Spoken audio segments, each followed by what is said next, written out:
Buon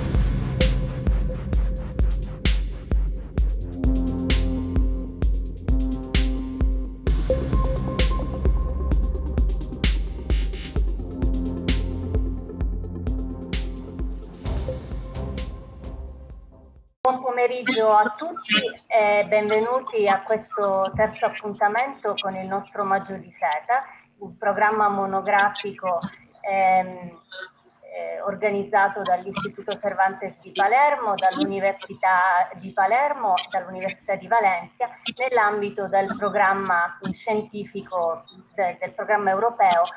Horizon 2020. Questo programma monografico è legato alla rotta della seta e in particolar modo alle relazioni tra Spagna e Sicilia e si compone da 8 conferenze e poi da una mostra che inaugureremo il giorno 28. Io nell'incontro di oggi passo la parola al professor Maurizio Vitella, il professore di storia dell'arte moderna presso l'Università di Palermo, che presenta la relatrice di oggi, la professoressa Ester Alba Pagan. Maurizio, ti passo la parola.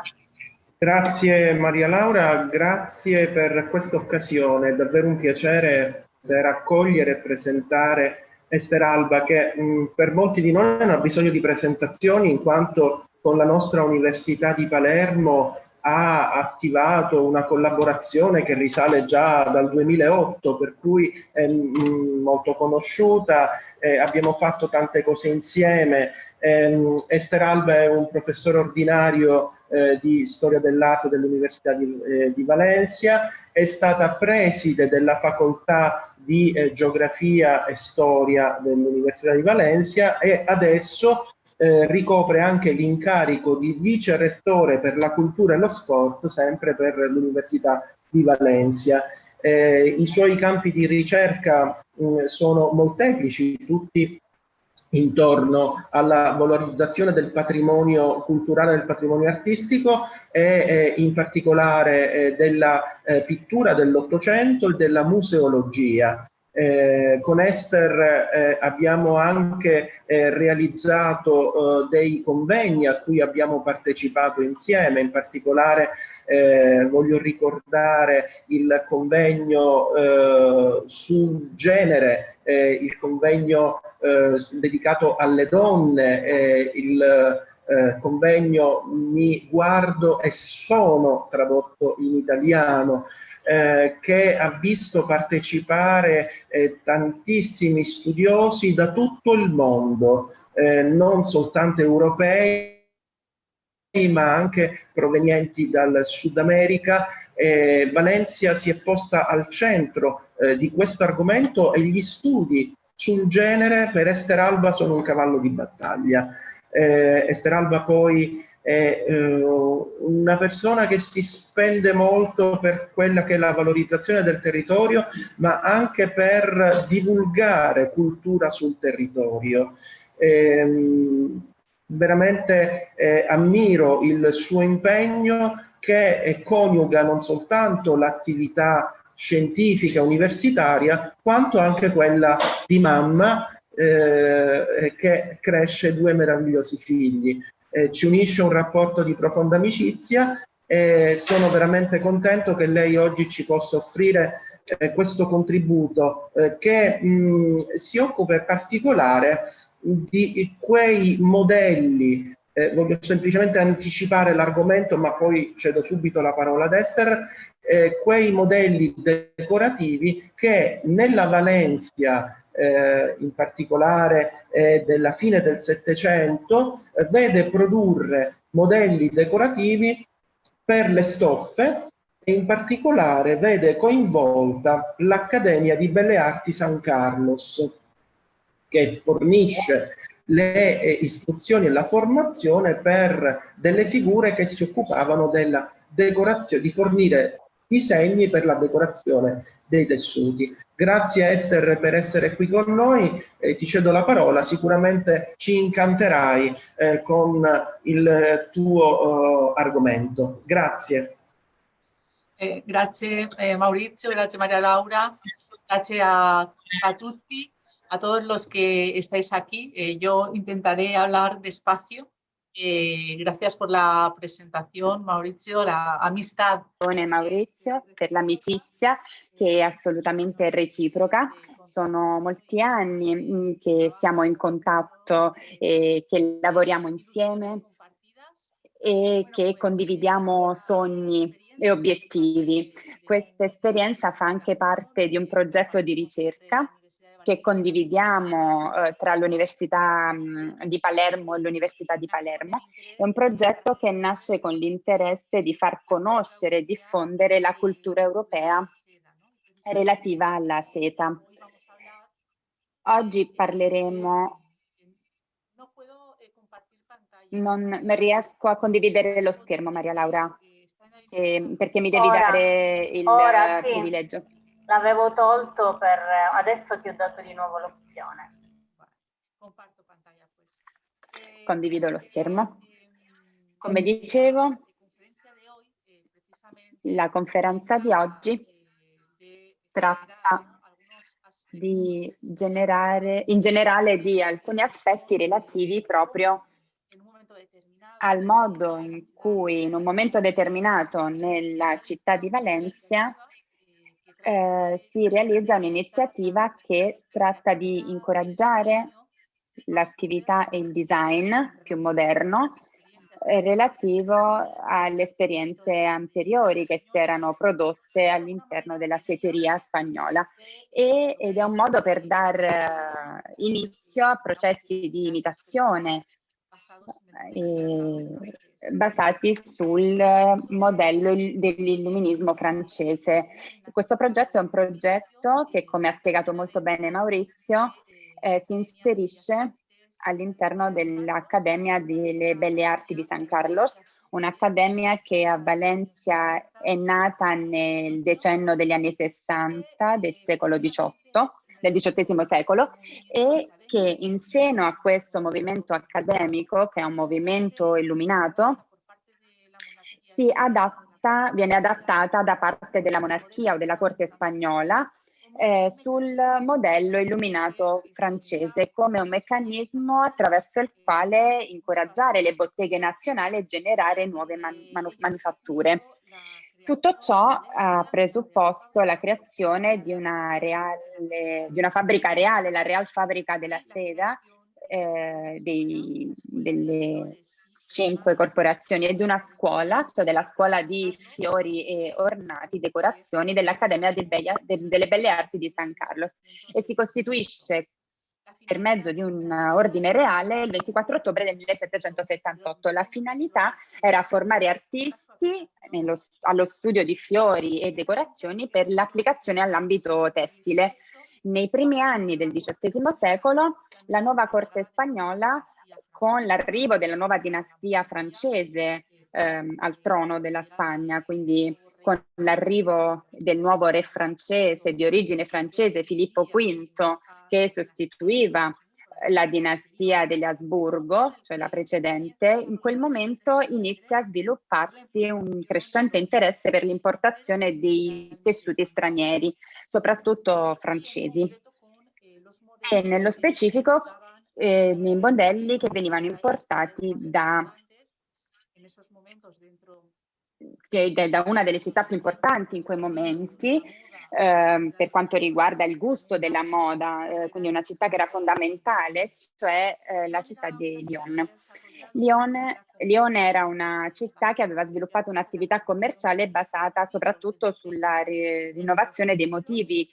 sul rinnovamento dei motivi dei tessuti, aveva innovato anche sui diversi modelli di tessitura e aveva anche generato un nuovo sistema nella formazione dei designer di questi modelli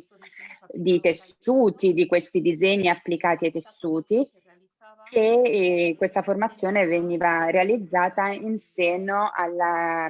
École des Fleurs et Ornements, collegata all'Accademia delle Belle Arti di Lione. Questo sistema che staccava la tessitura e il disegno dei tessuti nel mondo artigianale, voleva generare specialisti altamente qualificati per generare un'innovazione all'interno dei repertori, dei disegni e applicarli appunto ai tessuti e in questo modo adattarsi ai cambiamenti rapidi che si producevano nella moda e nel gusto di una fiorente clientela benestante. Pertanto questo modello illuminista francese che si era sviluppato sotto la protezione della monarchia fu adattato dalla corte spagnola come quel meccanismo attraverso il quale incoraggiare le botteghe nazionali, generare nuove manufatture che fossero competitive davanti rispetto al modello francese e proteggere quelle già esistenti. E perché Valencia? Chiaramente perché Valencia esisteva a Valencia esisteva da molto un ampio consolidamento di botteghe corporative legati alla seta e alla manifattura della seta. Esisteva anche un'abbondantissima materia prima che trasformò Valencia nel XVIII secolo in uno dei nuclei più importanti della seteria spagnola, prendendo il posto nella produzione dei tessuti alla città di Toledo. E parte della nostra architettura si adattò le case rurali, quindi le case che si dedicavano alle produzioni agricole si adattarono alla raccolta e alla produzione della seta attraverso determinate strutture, di solito situate nella parte superiore, nella parte alta, nelle mansarde delle case di campagna valenziane, ma anche altri edifici come questo famoso edificio del gotico civile valenziano, che è la Lonja di Valencia, il Tempio del Mercato valenziano, un edificio costruito in epoca medievale nell'ambito del gotico, con queste colonne ritorte che simulano delle palme, e passerà nel XVIII secolo ad essere conosciuta come la Lonja della Seda, data l'importanza acquisita dalla seta nel XVIII secolo. La seta o il paesaggio della seta forse fu il paesaggio più importante o più riconoscibile dell'area valenziana e lo fu per praticamente 400 anni, quando un viaggiatore botanico molto conosciuto all'interno della botanica spagnola visitò le aree agricole valenziane e si avvicinava a una città come Valencia e diceva nei suoi scritti che sembrava che si stesse avvicinando a un bosco di gelsi, quindi un paesaggio molto diverso rispetto all'orto per cui si conosceva Valencia, che si genera appunto attorno all'orto, le cui coltivazioni appunto si basano sugli ortaggi. La coltivazione del gelso e l'elaborazione del filamento della seta costituirono in questi 400 anni, dal XV secolo al XIX secolo, l'attività principale dei valenziani e l'attività che generava maggiore occupazione, maggiore ricchezza, soprattutto nelle aree di irrigazione. Dobbiamo tenere conto che era un'attività che coinvolgeva tutti i membri di una stessa unità familiare e inoltre riceveva una certa specializzazione perché richiedeva attrezzi, strumenti, infrastruttura specifica all'interno della casa rurale, forniva delle entrate vitali che erano complementari all'attività agricola stessa e appunto alle piantagioni contadine, ma richiedeva un'assunzione di manodopera relativamente specializzata in processi di elaborazione della fibra di seta, soprattutto per quanto riguarda il ritorto della seta. E dal XV al XVIII secolo Valencia è un luogo in cui si sottolinea soprattutto per essere un luogo dove si coltiva il gelso e dove c'è una grande abbondanza di materia prima di seta. Ma il centro manufatturiero per eccellenza è prima Granada, soprattutto nell'epoca di Al-Andalus, quindi della presenza dei musulmani nella penisola iberica, e poi Toledo. Nel XVIII secolo questa grande abbondanza di fibra naturale, cioè di materia prima per la seta, fece in modo da trasformare Valencia in uno dei principali centri manufatturieri spagnoli per quanto riguarda la fabbricazione del tessuto di seta.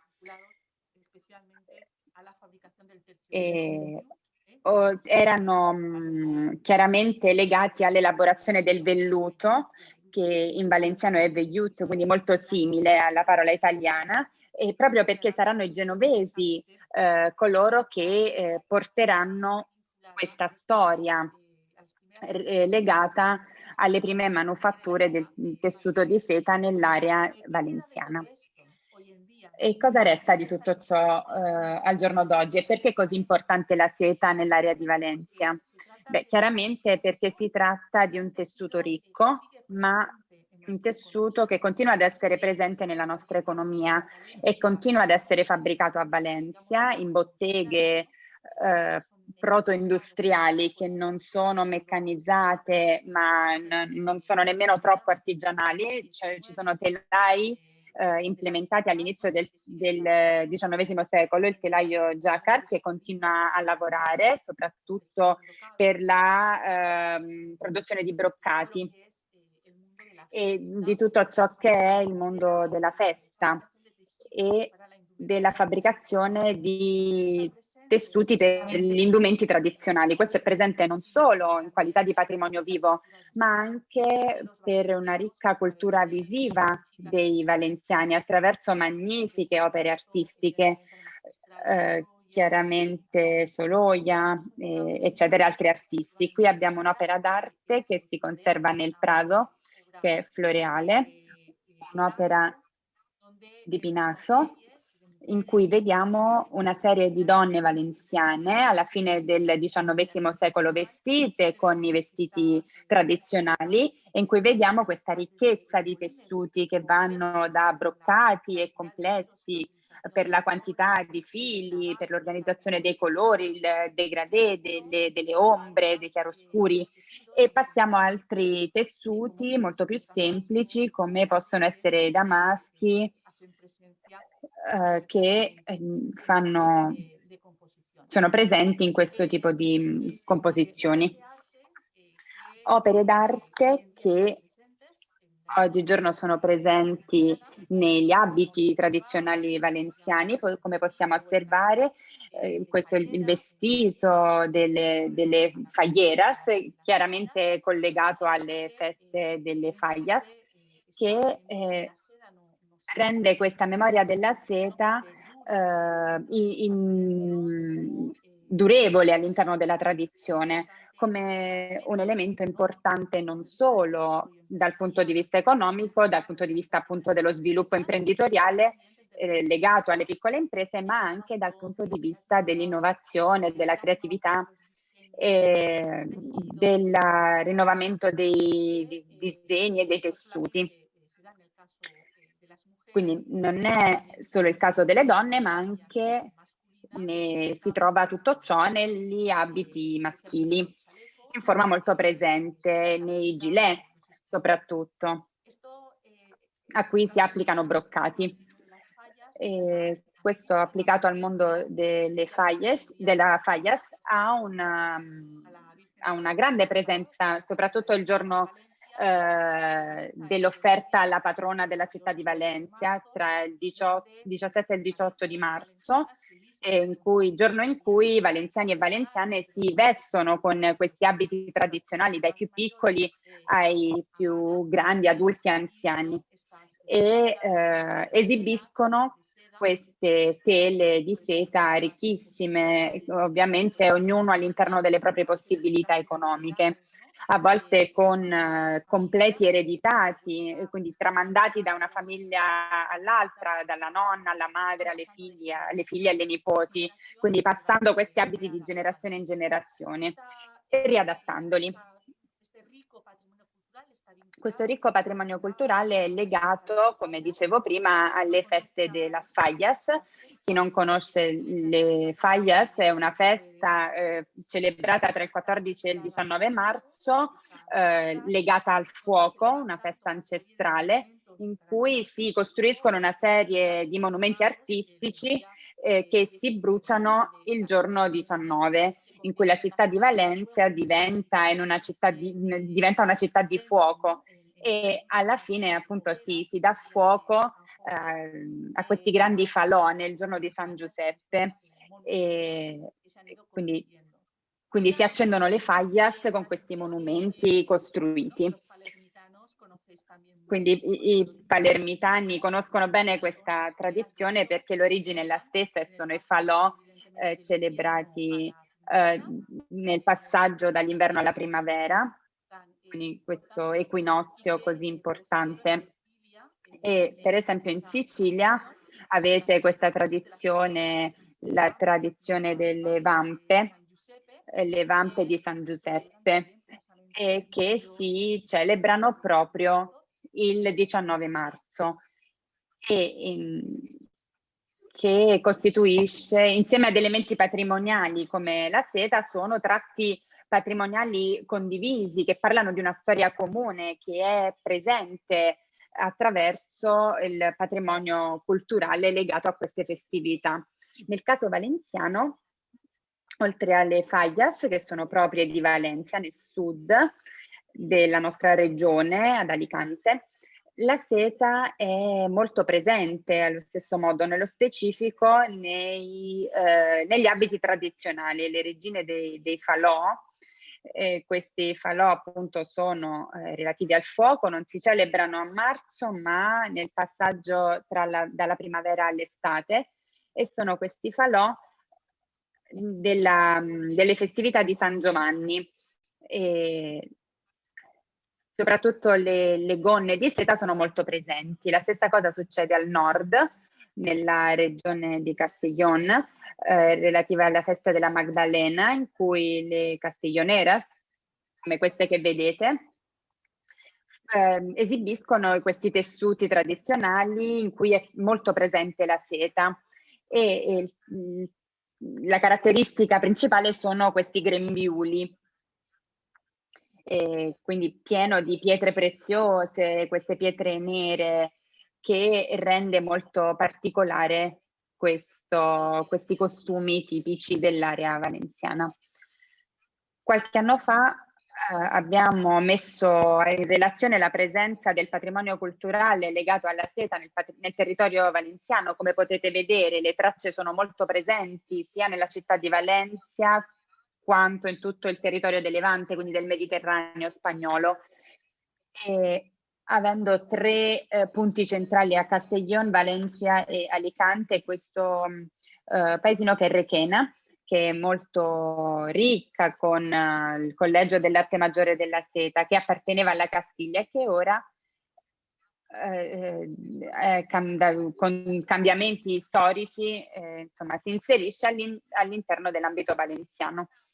Ma forse la cosa più significativa è il patrimonio relativo all'artigianato, all'industria, che oggi si mantiene e fa parte del nostro progetto SICNAU, e che è la fabbrica di Garin, una fabbrica che ha 12 telai jacquard che continuano a produrre questa seta, e la sua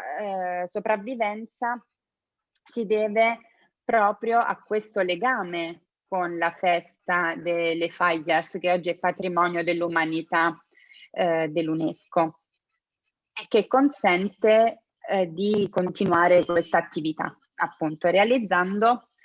questi tessuti, nello specifico questo modello fabbricato da Garin, che continua ad essere realizzato, che è il Francia, è lo stesso modello che vediamo in questo quadro del XIX secolo. Quindi c'è già questo modello floreale, questa caratteristica è già presente, e quindi c'è questo linguaggio vincolato alla seta. Nell'area valenziana da quando è presente la seta? Beh, effettivamente dal Medioevo. in modo molto intenso. Dalla fine del Medioevo le attività relative alla coltivazione del gesso e la manifattura della seta ebbero un grande protagonismo nella storia e nella cultura valenziane. Furono rappresentate nel Medioevo e posteriormente in quadri gotici, come per esempio nel gotico catalano. Gonçalves Peris è uno degli esponenti principali. Questa tavola, che si conserva nel Museo di Belle Arti di Valencia, rappresenta San Martin, Santa Ursula e Sant'Antonio, e in cui vediamo San Martin vestito con questo tessuto. Nell'epoca medievale si conosceva come tessuto importato dall'India, dalle Indie orientali, e che ci parla proprio della presenza di questi scambi commerciali in questa via della seta in epoca medievale e dell'apprezzamento per questo tipo di materiale di carattere, diciamo, esotico. Ma la seta è legata soprattutto alla tradizione ispano-musulmana, nello specifico alla tradizione Nasari, con questi tessuti creati nel Regno di Granada, l'ultimo regno dei musulmani presenti in Spagna, in cui si realizzavano tessuti che davano prestigio, come questi rappresentati in questo magnifico quadro conservato nel Museo del Prado, che rappresenta Santa Caterina, rappresentata da uno dei discepoli arrivati in Spagna, discepoli di Leonardo da Vinci. È un quadro del XVI secolo in cui Santa Caterina veste con questo meraviglioso tessuto di seta ispano-araba, con questa decorazione a fasce parallele con diversi motivi, e la precisione geometrica si può apprezzare sulle maniche. A Valencia si fabbricavano tessuti di tradizione islamica e alcuni condividevano motivi come questa decorazione, modelli molto simili a quelli che possiamo vedere o che conservano le collezioni della Spanish Society. E anche a Valencia si fabbricava sicuramente qualcosa ai tempi del Regno di Granada, o perlomeno si importava, e alla fine del XIV secolo i commercianti genovesi contribuirono alla diffusione della coltivazione del gelso dal territorio del Regno di Valencia, che apparteneva alla Corona di Aragona, soprattutto dal sud d'Italia. In seguito trasferirono in quest'area la nuova tecnologia tessile utilizzata a Genova e l'elaborazione del velluto, il velluto vellut in valenciano catalano. E questo inserimento di questa tecnica nell'area valenziana genererà la creazione della Corporazione degli Artigiani dei Vellutieri, creato nel 1479, che molto presto sarebbe diventato il mestiere più importante della città. Di fatto questa tecnica, la tecnica del velluto, nell'area valenziana si è mantenuta fino ai nostri giorni, e purtroppo qui abbiamo l'ultimo artigiano che sa fabbricare velluto la maniera tradizionale nell'area valenziana, che ha già 80 anni ed è andato in pensione e non ha potuto lasciare il testimone a nessuno, per cui questo mestiere si è perso. Non è il caso del broccato, ma è il caso del velluto. E nonostante tutto ciò, Toledo sarebbe diventato il luogo o la città più importante come principale centro di produzione della seta nel periodo degli Asburgo. Valencia risalta soprattutto come area dell'orto di Valencia, no? Con la muraglia, un'area produttrice di materia prima della seta, arrivando ad essere il frutto più importante dell'agricoltura valenziana. E a partire da lì la coltivazione del gelso si diffonde ad altre aree del territorio della regione di Valencia, fino ai fiumi, soprattutto nel fiume Júcar, nelle aree della Ribera Alta e Bassa, ma anche del Segura. Questo bacino sarà molto importante, e anche a Murcia arriverà una grande tradizione relativa non solo alla coltivazione del gelso e alla fabbricazione della fibra di seta, ma anche alla realizzazione dei tessuti stessi. Questa espansione genererà non solo la creazione di un quartiere in cui si stabiliranno le botteghe dei velluto, che sarà noto poi con il nome del quartiere dei vellutieri, che formerà una parte molto identitaria, ancora presente nella città. Stessa cosa che succede a Lione, che ha la Soierie, cioè la rete urbana legata alla seta. E nel 1686, durante la dinastia degli Asburgo, si concederà il privilegio reale per costituire un collegio, un ordine dell'arte maggiore della seta. Questo è un passo molto importante, perché la seta acquisisce così la categoria di arte maggiore, quindi una categoria che la metteva allo stesso livello di altre arti maggiori o belle arti, come poteva essere la pittura, la scultura o l'architettura. Nel XVIII secolo, perché ci facciamo un'idea, l'espansione della seta nell'area valenziana era tale che la città di Valencia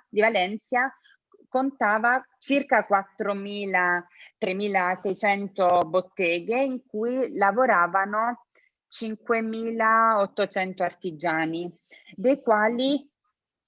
più di 2.000 erano donne. Questo è qualcosa di molto interessante da analizzare dal punto di vista, potremmo dire, sociologico. E la produzione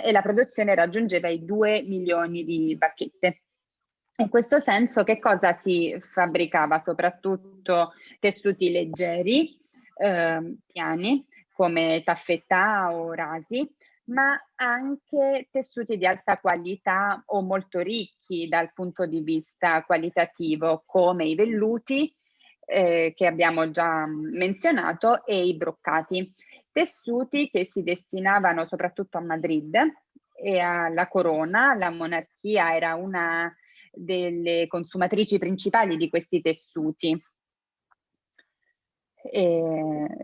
soprattutto nei palazzi reali, appunto, in tutti i palazzi legati alla monarchia spagnola. Ma non dobbiamo dimenticare il ruolo fondamentale che ebbe tutta la commercializzazione di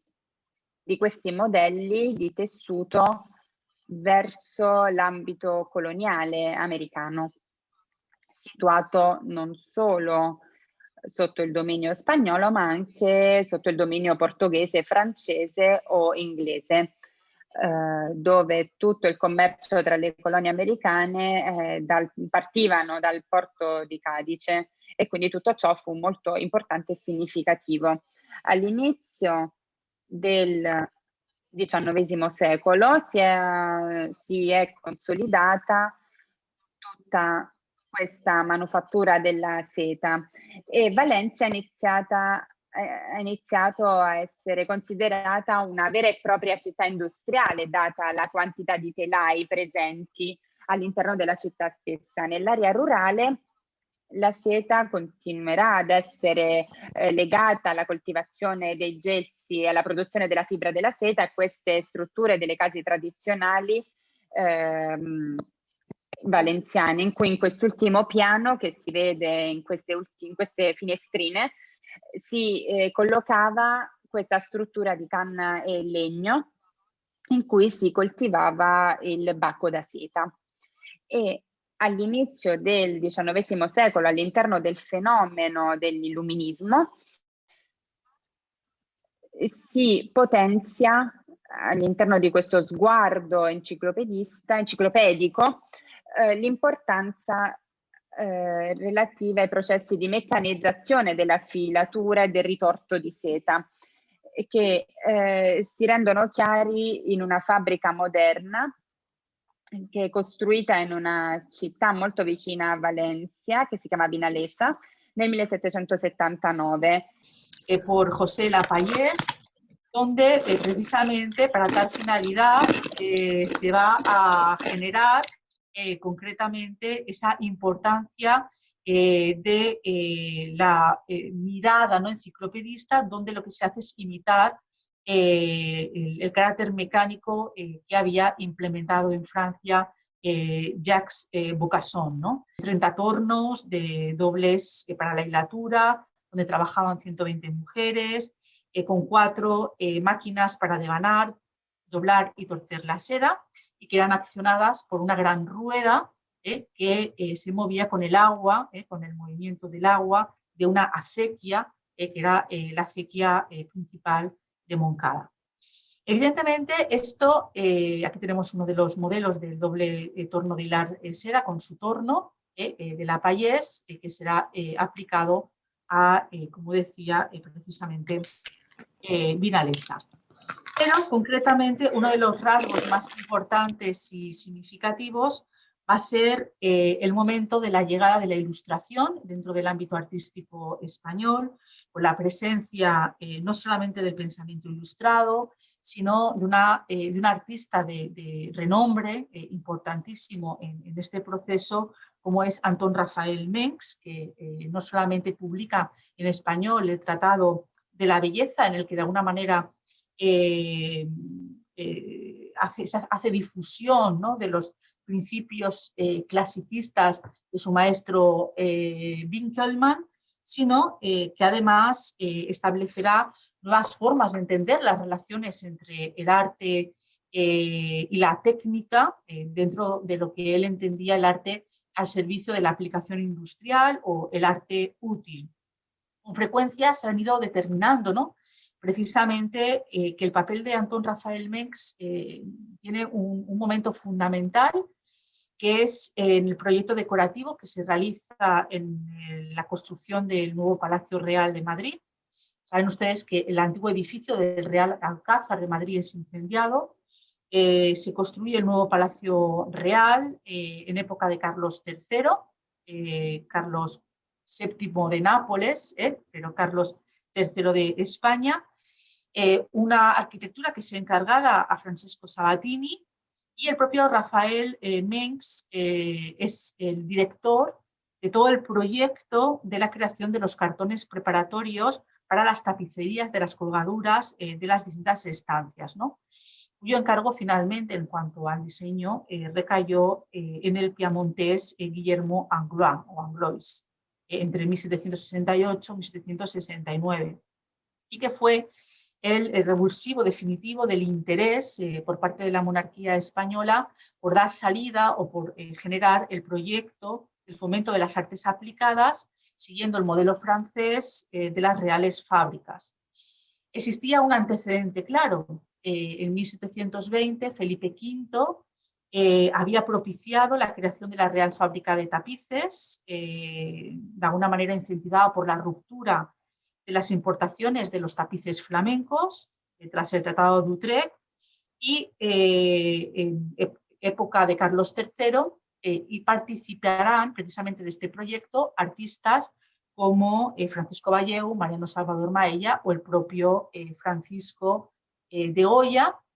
que realizará los diseños de los cartones de tapices precisamente para esta Real Fábrica. Y ahí es donde se produce esa confluencia entre arte y técnica en la Real Fábrica de Tapices, que de alguna manera también será imitada en la constitución de esta Escuela de Flores y Ornatos en la Real Academia de Bellas Artes de San Carlos, como vamos a ver, de carácter inmediato. También en el área valenciana se va a crear otra Real Fábrica, que es la Real Fábrica de la Porcelana o de la Cerámica de Alcora, en el norte de la región valenciana, a iniciativa del conde de Aranda, cuya finalidad era obtener la fórmula de la porcelana, es decir, la fórmula caolínica, pero que no lo consiguen, no tienen finalmente éxito. Y también pues en distintas ciudades y territorios del ámbito hispano se levantan otras reales fábricas, ¿no? Pero bueno, la más importante será la de la seda valenciana, concretamente, y la de tapices, como hemos visto.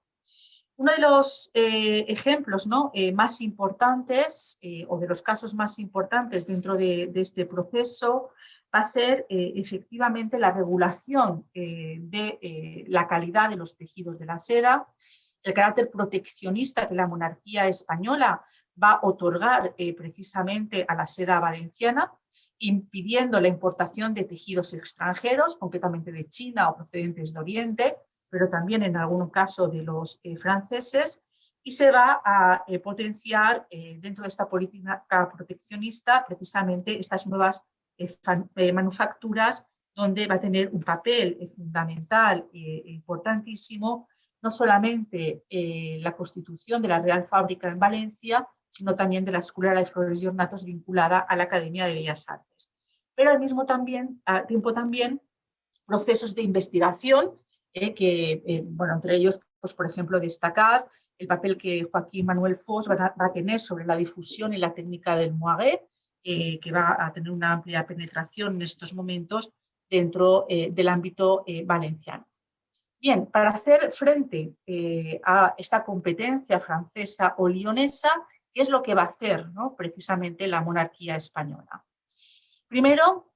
había un problema muy grande, la regulación normativa del peso, calidad, tipo de hilos, diseños que tenía los tejidos completamente valencianos, estaban regulados por una normativa tan estricta que hacía que no pudieran variar, es decir, el repertorio de diseños era prácticamente repetitivo, el mismo, no se adaptaba a las modas y a los cambios, los tejidos además pesaban, ¿no?, excesivamente, y eran poco competitivos frente, pues, a la ligereza, a la frescura, a los nuevos modelos, ¿no?, que venían desde Lyon, desde Francia. Y aquí tenemos, pues, algunos ejemplos, ¿no?, como el de Philippe Lasalle, ¿no?, con esos modelos tan absolutamente maravillosos. Esta técnica va a ser de alguna manera implementada no solamente en la escuela, sino que estos diseños estaban de alguna manera pensados, ¿no?, para ser llevados a cabo precisamente en los telares y concretamente en estas fábricas de la seda valenciana, que no solamente van a hacer suyos algunos de estos modelos, a los que van a coger, que van a imitar y que van a copiar estos modelos académicos, sino que con la implementación de los telares Jacquard a principios del 19 los van a desarrollar de una manera mucho más amplia, reutilizando estos modelos de diseño y sobre todo con la generación de esa manera, ¿no?, de trasladar el diseño al telar a través del papel milimetrado o de las llamadas puestas en carta. Uno de los procesos más importantes, como decía, será la llegada de la Real Fábrica de Tejidos y de Seda de Oro y Plata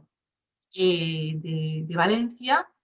que se crea en 1756, imitando el modelo lionés. Pero no solamente eso, sino que lo que se hizo fue traer a diseñadores y a tejedores lioneses a Valencia, situarlos a la cabeza de esta sedería valenciana. Entre ellos, pues, destacan dibujantes lioneses como René-Marie Lamy, como Jean-Joseph Georgier o Pierre Sauvin, o incluso el maestro fabricante de estofas de seda, oro y plata, que tenía, digamos, un gran renombre, como era Jean-Baptiste Philippot. Con ellos traían no solamente los conocimientos, sino también los modelos y los nuevos diseños. La Real Fábrica tenía un modelo muy similar a la Gran Fabrique de Lyon, ¿no? Y esta misma imitación sucederá también en el momento en el que se constituye los estudios dentro de la Academia de Bellas Artes de San Carlos, llamado Estudio de Flores y Ornatos, o Sala de Flores, para generar no solamente un proceso de modernización en las artes aplicadas, en los diseños españoles, concretamente valencianos, sino aplicarlos al textil. La Real Fábrica se constituye a mediados de siglo y la escuela finalmente acabará teniendo un pozo específico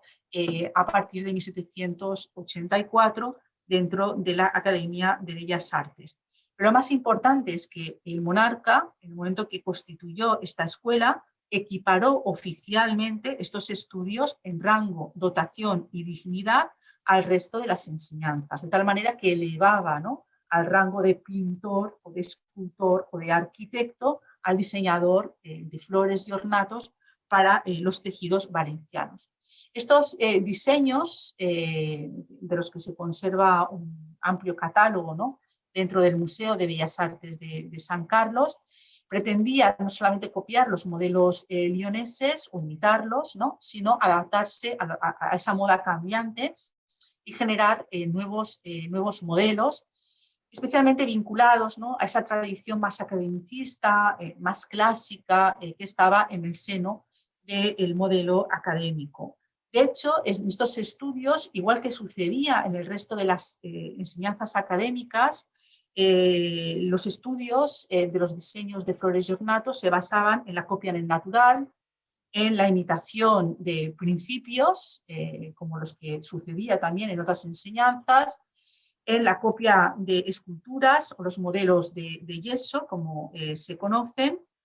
pero también la generación de modelos, podríamos decir, de composición libre y que estuvieron presentes en todo este tipo de enseñanzas. Quizás uno de los elementos más importantes va a ser no solamente la copia natural, concretamente de estos modelos de flores, de ornatos, de principios florales, sino también precisamente de otros elementos que procedían de los jardines y de las huertas valencianas, que generaban modelos simples, pero también modelos compuestos a través de estos ramilletes de flores, donde lo importante era la observación botánica, el carácter realista en la observación y en las composiciones, y sobre todo también composiciones no solamente de flores, sino también extraídos de los llamados elementos de carácter decorativos o de los del carácter ornamental o de los ornatos, donde los principales, podríamos decir, elementos tenían un fuerte carácter clasicista. Hemos de tener en cuenta que los repertorios de grutescos a la antigua van a tener un papel fundamental y concretamente se van a copiar para estos ornatos no solamente grabados donde aparecían roleos clasicistas o grutescos, sino también motivos tomados de las famosas antigüedades de Herculano y Pompeya. Hemos de pensar que Carlos III de Nápoles, como rey de Nápoles, ¿no?, Carlos VII de Nápoles, había incentivado precisamente las excavaciones de Pompeya y de Herculano, sino también de otros modelos, ¿no?, a la antigua, como eran las decoraciones de la Domus Aurea de Nerón, de las termas de las cámaras sepulcrales, como las de la familia Nasoni, o los adornos inspirados en las logias vaticanas de Rafael. Modelos en los que vamos a encontrar generalmente, ¿no?, esta confluencia clasicista con motivos más naturalistas, ¿no?, como el que podemos observar en este pájaro con vid de José Zapata. O bien modelos de carácter religioso, como esta alegoría de la Eucaristía, donde los elementos de acantos y de roleos a la clásica van a estar presentes, o bien con elementos de carácter mitológico, como este medallón tan interesante dedicado a la musa Thalía, y que nos habla pues del conocimiento erudito de todo un repertorio de grabados, ¿no?, de esta decoración, digamos, del grutesco clásico, que estaba presente pues en grabados como estos que tenemos aquí, ¿no?, del siglo XVI y XVII, donde se hace esa confluencia entre seres mitológicos, animales fantásticos y hojarascas con cierta libertad de carácter compositivo. Dentro de la Escuela de Flores y Ornatos, una de las primeras personas que se va a hacer cargo de la escuela como director va a ser Benito Espinós. Benito Espinós es un artista que o tenía una amplia relación con la corte. De hecho, el conde de Floridablanca le encargó algunos modelos de tejido, concretamente el diseño de la decoración de una suntuosa colcha dedicada por Carlos III como obsequio a la reina de Portugal, lo que nos hace pensar que ya era un diseñador con aplicación textil, muy conocido en la corte, y que estaba vinculado a la Real Fábrica de la Seda de los 5 gremios que se había asentado a Valencia, ¿no? Este momento, ¿no? Va a ser un momento muy rico en cuanto a la formulación de determinados modelos. Y concretamente Benito Espinós, pero también otros directores de la escuela como José Zapata o Romà, van a hacer pronto un guiño a no los modelos clásicos ni los modelos provenientes de Lyon, sino una mirada hacia la tradición española del bodegón, de la naturaleza muerta, y concretamente de los famosos jarrones florales tan presentes en el barroco español. Algunas de las composiciones, aunque con elementos clásicos, ¿no? Como este de José Cotanda, con este jarrón a la antigua, o este florero, ¿no? O este ramo floral de Benito Espinós, nos hace pensar, ¿no? En esa calidad del dibujo naturalista tan presente en el mundo académico. Hemos de pensar precisamente en que todas estas composiciones tan complejas tienen no solamente esa mirada puesta en las tradiciones, podríamos decir, de los ornamentos a la antica, como este de Stefano della Bella, ¿no? Con estos jarrones florales, sino que tienen la mirada puesta precisamente en toda la tradición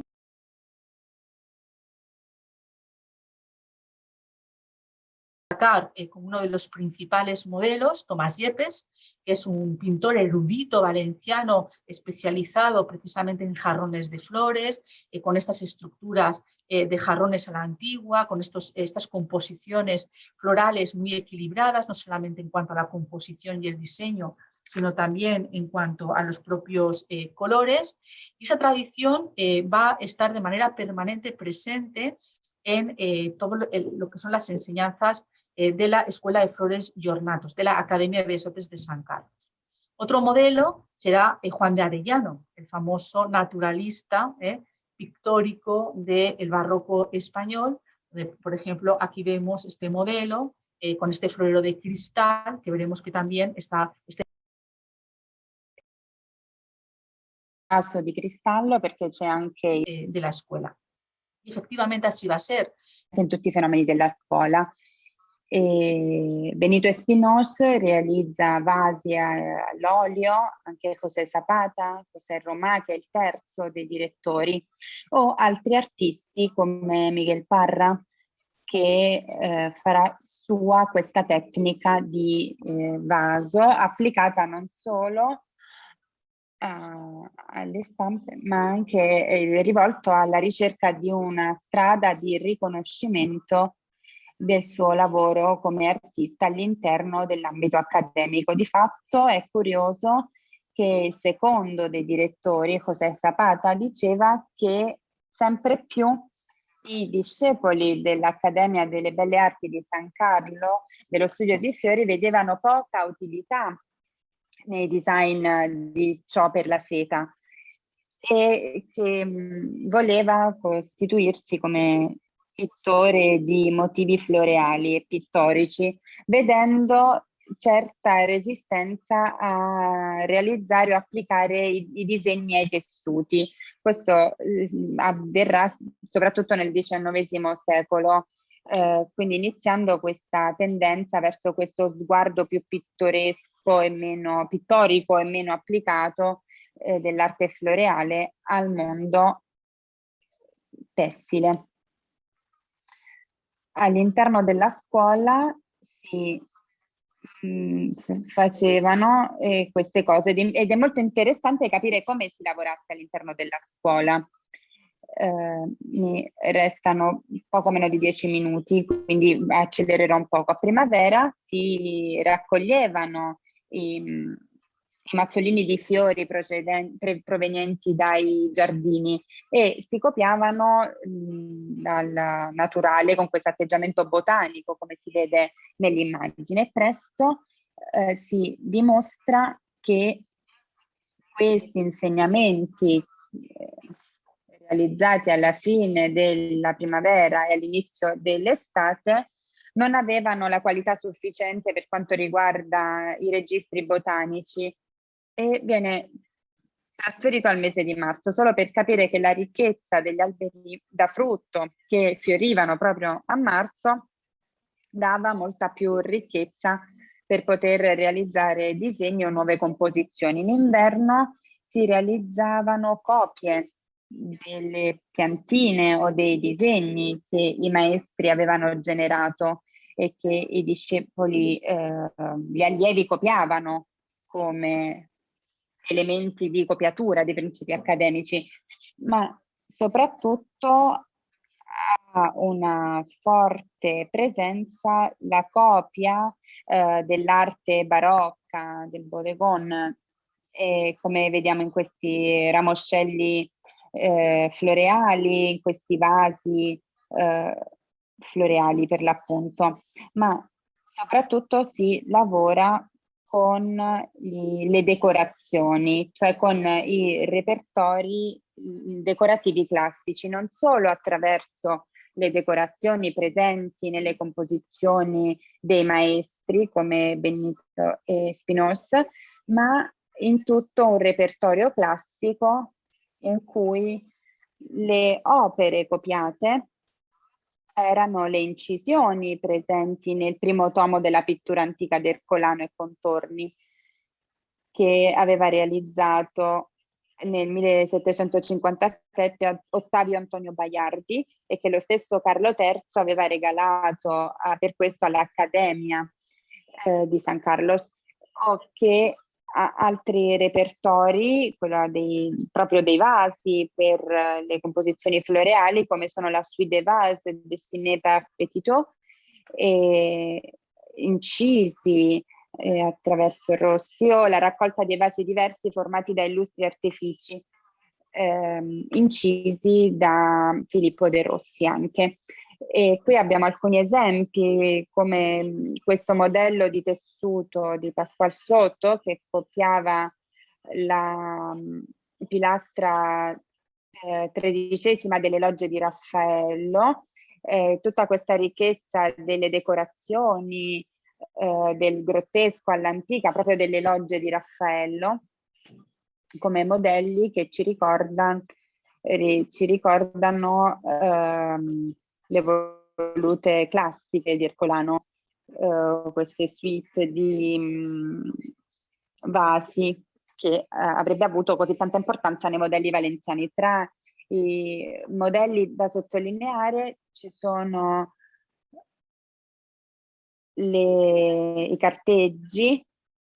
che sarebbero evoluti e che avrebbero vissuto una sistematizzazione meno naturalista e sempre più tendente alla stilizzazione dei componenti per la lettura specializzata nell'applicazione tessile. Alcuni dei modelli qui presenti, proprio questi di Jerónimo Navases, mostrano come si passa da questi modelli più pittorici o più naturalisti a modelli dedicati al carteggio, come questo modello di tessuto su carta millimetrata, o questa di José Burgos o Sebastián Giner, che ci parlano di allievi che ebbero un ruolo molto importante come designer e come disegnatori di tessuti per l'applicazione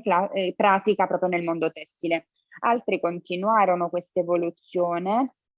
Bernardo Jafer fece composizioni molto naturaliste, difficilmente applicabili al mondo tessile,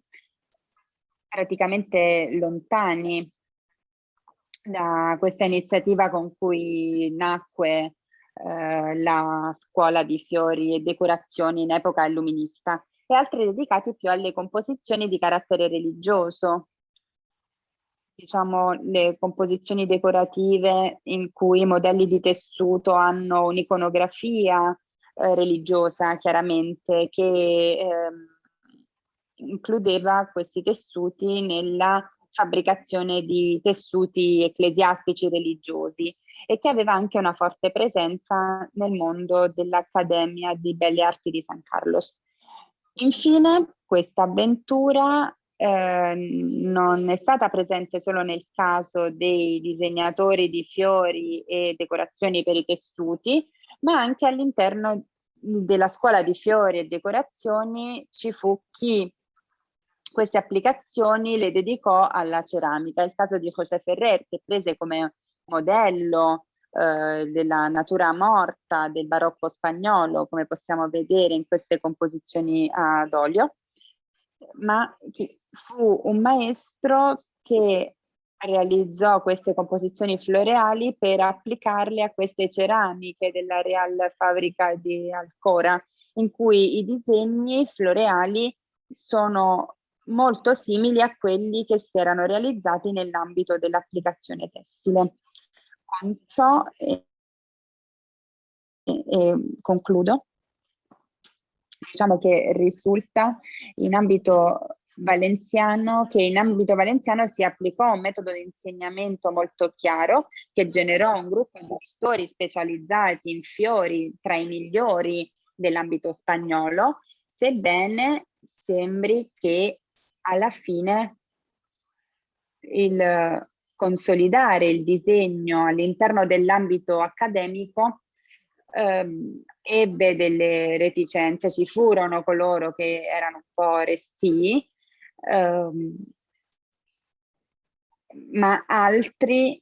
avevano questa grande aspirazione di essere riconosciuti come artisti e soprattutto come pittori. A partire dal XIX secolo si crea questa rottura tra il mondo proto-industriale della fabbrica come Garín, che prenderanno e adotteranno questi modelli sorti all'interno dell'Accademia di Bellas Artes, e chi poi si dedicherà al mondo floreale solo dal punto di vista della pittura, dal carattere decorativo, con una clientela borghese molto concreta. E con questo concludo. Molte grazie. Grazie mille Esther per questa tua magnifica conferenza. Io invito chi volesse porre delle domande a scriverle nella chat o attivare il microfono e farle direttamente. Ricordo che poi la registrazione di questa conferenza, una volta fatta la post-produzione, la caricheremo sul canale YouTube dell'Istituto Cervantes di Palermo. Io ne approfitto per la prossima volta, perché ormai vedo che abbiamo dei partecipanti che sono fedeli a questo ciclo di conferenze. Siccome oggi abbiamo avuto dei problemi con degli hacker che si sono intrufolati nella nostra conferenza, per le prossime conferenze attiveremo la sala d'attesa. Quindi mi raccomando, indicate sempre il vostro nome e cognome completo, perché se io vedessi soltanto un nome strano non potrò darvi accesso alla conferenza. Quindi per la prossima volta sempre molta attenzione a indicare correttamente il vostro nome e cognome.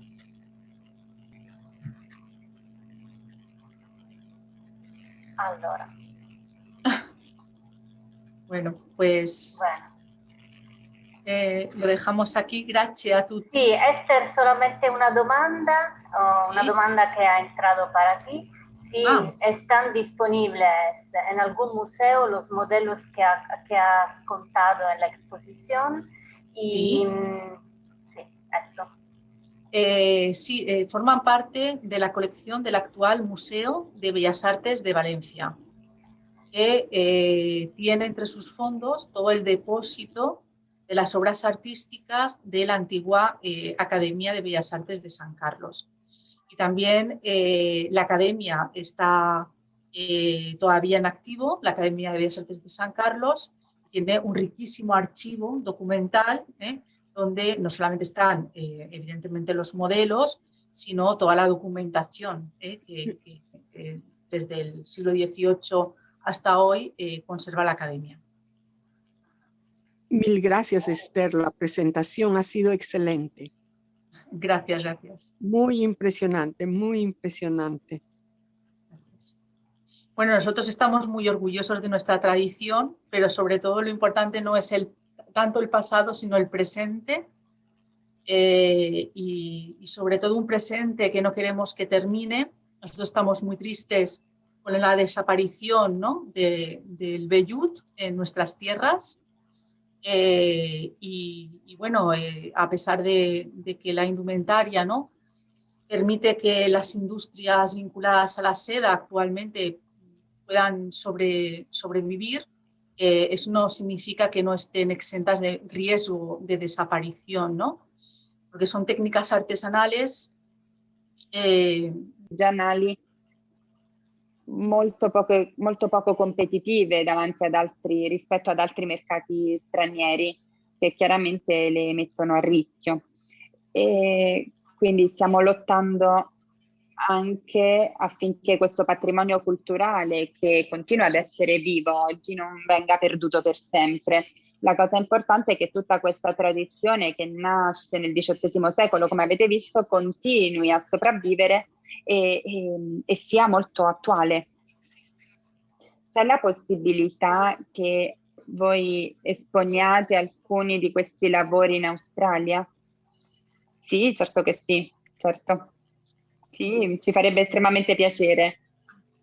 Glielo dirò a un amico in comune, cioè il professore Maurizio Vitella, che abbiamo io e il professor Maurizio Vitella, che è il direttore dell'attuale Museo delle Belle Arti di Valenza, a cui piacerà moltissimo l'idea di poter esporre tutto ciò a livello internazionale. E sicuramente con molto piacere. Grazie. Magari sia possibile presto. Grazie. Benissimo, non so se Maurizio vuoi dire tu 2 parole conclusive. Sì, volevo innanzitutto fare una considerazione a proposito di tutto ciò che ha illustrato Esther Alba, che anche in Italia si risente di questa problematica, ossia della, non dico sparizione, perché per fortuna non è sparita la tradizione artigianale della produzione di tessuti artigianali, ma sicuramente di fronte alla industrializzazione il numero delle manifatture che ancora oggi operano a livello artigianale sono molto poche. Si mantengono delle tradizioni, come per esempio quella che ancora oggi è attiva a San Leucio, vicino Caserta, dove in realtà la produzione è totalmente industriale, ma riprende dei disegni antichi, dei disegni del periodo borbonico. Le manifatture tradizionali con telai manuali o semimeccanici sono solo in pochissime realtà italiane, come per esempio Zoagli in Liguria, dove ancora si produce il velluto, o ancora la manifattura Rubelli e la manifattura Lisio, che con dei telai semimeccanici continuano a produrre il broccato e ripropongono disegni che spesso sono tratti da moduli antichi. Quindi un tipo di tradizione che è sopravvissuto grazie all'interesse di, definiamoli, alcuni mecenati che hanno creduto, hanno scommesso e hanno investito in questa produzione di nicchia, ma che ha sicuramente un mercato molto ricercato e che ancora oggi permette a queste piccole realtà manifatturiere di sopravvivere. Per quanto riguarda poi il produrre disegni per tessuti, anche nella nostra esperienza artistica italiana troviamo artisti che si sono spesi nel realizzare questo tipo di disegni che vengono poi applicati ai tessili, anche se nell'esperienza locale, particolarmente quella palermitana, Il caso più conosciuto è quello di Ernesto Basile, che tra la fine dell'Ottocento e i primi del Novecento realizza dei disegni in stile Art Nouveau o Liberty, come lo chiamiamo noi, che vengono poi applicati sì ai tessuti, ma soprattutto alla carta di foderatura per le pareti, la cosiddetta carta da parati. Quindi un mondo che a livello europeo e internazionale ha, possiamo dire, delle vite parallele. Avviene in Spagna, avviene in Italia, in Sicilia, e tutto questo ci accomuna in questo vissuto comune che ci vede anche in questi seminari confrontarci attraverso queste trame che si sono intessute tra la Spagna e Palermo. Grazie Esther per il tuo contributo, è stato molto interessante.